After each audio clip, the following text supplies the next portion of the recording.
Bonsoir, Monsieur l'ambassadeur, Madame la consul, le consul, Monsieur Lechevin, Monsieur le président de la Fondation Auschwitz, Mesdames et Messieurs.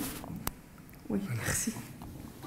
C'est un très grand honneur pour moi d'être ici ce soir et je voudrais remercier énormément la Fondation Auschwitz et Madame Caillé, la fondatrice de la Fondation Jacques Rosenberg, pour l'attribution de ce prix pour le travail de thèse accompli dont le titre a été déjà dit. Ce travail aurait difficilement pu aboutir sans l'implication directe et indirecte de différentes personnes que je voudrais mentionner. Tout d'abord, je voudrais remercier mes parents et surtout ma maman qui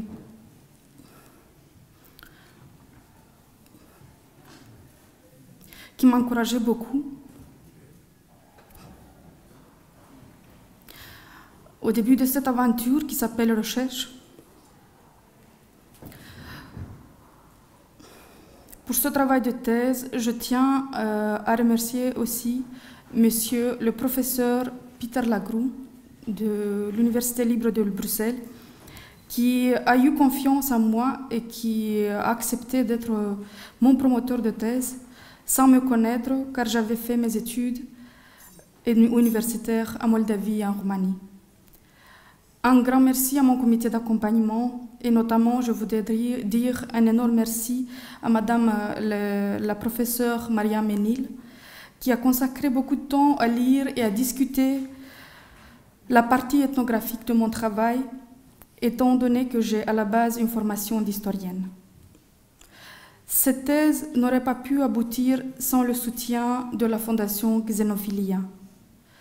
Grâce à la bourse de la Fondation Xenophilia, j'ai pu entreprendre plusieurs séjours de recherche dans différents centres de recherche et bibliothèques de différents pays et faire un travail de dépouillement d'archives en Moldavie, en Roumanie et partiellement en Ukraine. La gentillesse et l'aide de différents archivistes ont été précieux pour ce travail, ainsi que l'ouverture des familles roms qui m'ont offert leurs témoignages.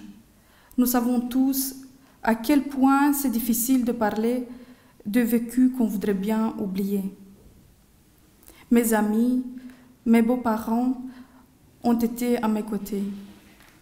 Et surtout mon époux qui m'a toujours prêté son épaule de secours et qui m'a toujours encouragée, notamment pendant la rédaction de ce travail difficile et complexe pour le côté scientifique et ardu pour le côté linguistique, car mes sources étaient dans plusieurs langues et le travail de thèse en français. Ce travail de thèse a débuté avec une recherche sur la déportation des Tziganes de Bessarabie vers la Transnistrie pendant la période 1942-1944. Pour situer, la Bessarabie désigne une région qui correspond approximativement à l'actuelle République de Moldavie, située entre la Roumanie et l'Ukraine. Pendant la Seconde Guerre mondiale, elle a été soviétique de juin 1940 et jusqu'au juin 1941, et province de la Roumanie sous la dictature militaire d'Antonescu jusqu'en 1944.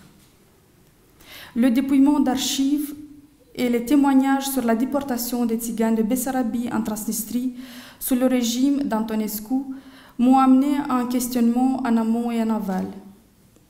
Par exemple, comment peut-on expliquer que les familles d'un village rom ont eu la chance d'échapper à la déportation et pas les familles d'un autre village du même district trouvées dans les listes de la déportation?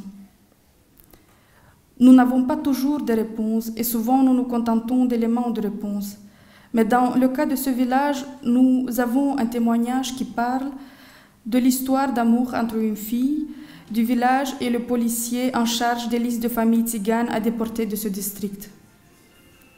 Étant donné que le village était petit et que presque toutes les familles du village avaient des liens avec la famille de la fille en question, le policier a pris le risque de ne pas transmettre à ses supérieurs la liste des familles à déporter en Transnistrie.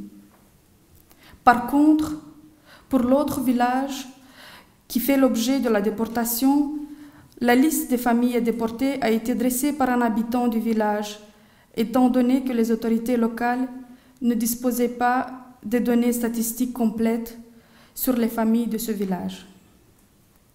La proximité géographique de ces deux villages roms et de quelques autres qui font objet de ma recherche a suscité d'autres questions sur leur origine et sur le statut social et juridique de ces familles roms, sachant que jusqu'au milieu du XIXe siècle, ils faisaient partie de différentes catégories de serfs de l'État et des particuliers.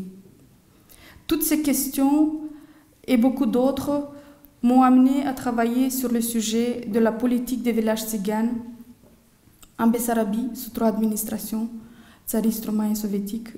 Le cadre chronologique, c'est 1812-1956. Pourquoi 1812? Parce que c'est le moment quand c'est l'année quand la Bessarabie a été créée.